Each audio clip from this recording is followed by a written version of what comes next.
শান্ত নাও তুমি বিপদে মুসিবতে, সহায়তা করো তুমি দুঃখ বেদনায়।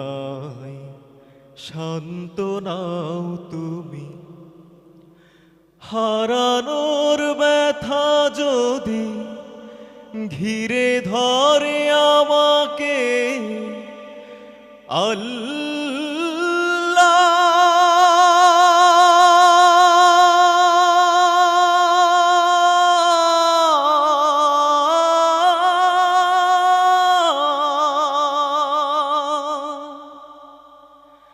তুমি তখন এসে গভীর ভালোবেসে কমিয়ে দিও ব্যথার পাল্লা।